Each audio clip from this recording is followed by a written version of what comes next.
Sí, una de las grandes destrezas del termógrafo es manejar con maestría las imágenes cualitativas y las imágenes cuantitativas.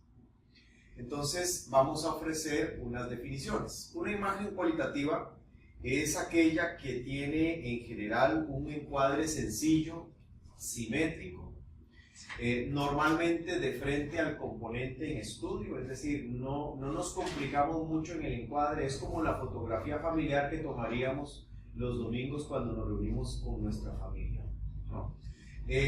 Con frecuencia se muestra el objetivo de interés junto con otros objetos en la escena para tener una buena perspectiva y para poder ubicar cuál es el que tiene la anomalía. Luego, no interesa tanto la distancia de la cámara al objeto, ni tampoco interesa tanto el ángulo en el que estamos haciendo la toma. Como hemos dicho, normalmente lo hacemos de frente. Este tipo de imágenes tiene como objetivo principal el de apenas identificar anomalías. Esto no es poco, esto no es poco. Esto ya es un gran aporte de la termografía infrarroja, es decir, el poder identificar anomalías mediante el análisis de la distribución de calor o el análisis de la concentración del calor en un componente o en una región dentro del sistema en estudio. Esto ya es bastante y es una aportación que no debe ser menospreciada de la termografía infrarroja. Pero como podemos ver, la imagen cualitativa no tiene tantas exigencias a nivel de ángulo, a nivel de encuadre, a nivel de distancia o a nivel de resolución espacial que requerimos para la cámara. Es decir, con cámaras, digamos, con especificaciones de entrada, con cámaras, como llaman ahora, cámaras de gama baja o media, podemos normalmente realizar buenas imágenes cualitativas, inclusive para aplicaciones a distancia. Pero ya luego tenemos las imágenes cuantitativas, y aquí el propósito de la imagen, nos vamos directamente a este último párrafo, es medir temperatura. ¿Okay? Ya no solamente identificar los componentes anómalos o identificar las anomalías, los sobrecalentamientos y decir ahí hay un problema, sino que ahora lo que quiero es decir aquí hay un problema y este problema se manifiesta mediante una temperatura de tanto o mediante una diferencia de temperatura de tanto. ¿Okay? Entonces aquí tenemos más exigencias a la hora de tomar la imagen. ¿Okay? Por ejemplo, el encuadre podría ser un poco más complejo.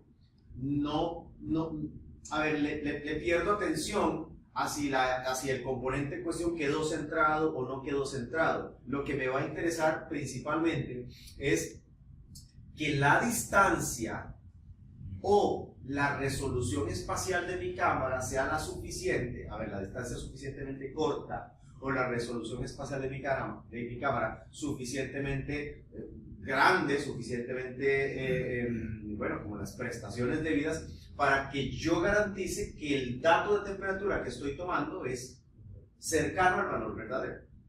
¿Okay?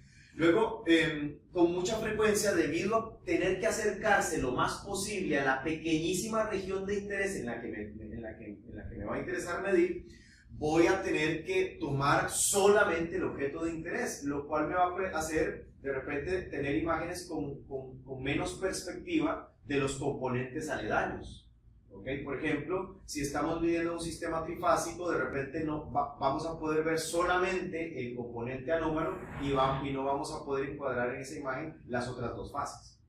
¿Okay? Esto también podría suceder. De tal manera que, ¿cuándo es posible realizar un análisis cuantitativo? Aquí tenemos, digamos que los principales criterios, podrían haber otro, el termógrafo tiene que analizar eso, ¿no? Lo primero que tenemos que decir es que el termógrafo tiene que estar seguro de estar suficientemente cerca del objeto de interés. ¿Okay?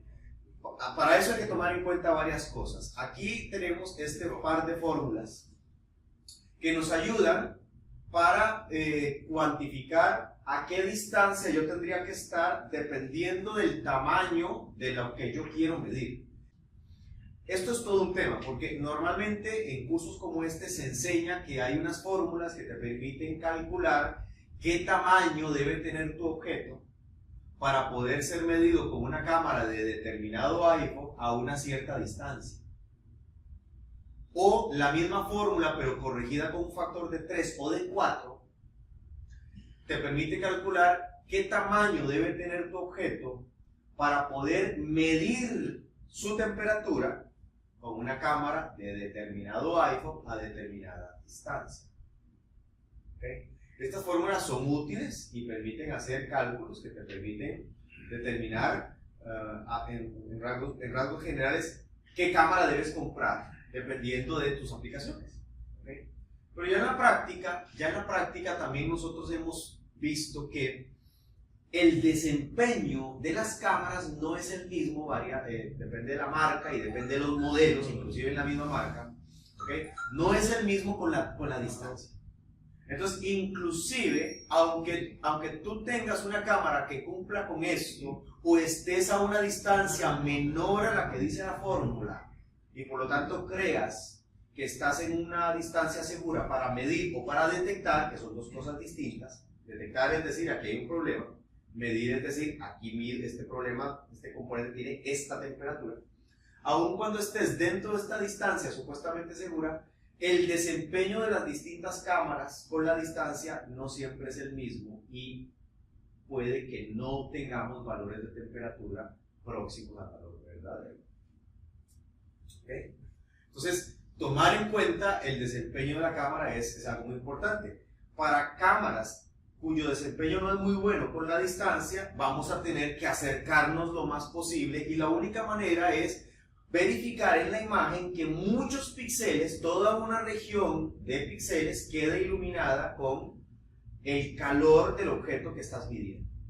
Si solamente se iluminan unos pocos píxeles, eso quiere decir que están muy lejos y que lo mejor sería no hacer análisis cuantitativo. ¿Okay? Luego el otro tema es el ángulo. Como ya hemos podido ver, componentes eléctricos en los que tenemos cables, conductores entrando y haciendo conexión con esos componentes, si tú haces una toma justo de frente, no vas a poder ver los orificios en los que los conductores entran en esos conectores, el orificio donde los conductores entran y que forma ese elemento de conexión, ¿okay? Que es el que te sirve para medir temperatura ahí normalmente, porque tú normalmente quieres medir temperatura, en el caso de aplicaciones eléctricas, justo donde hay conexiones.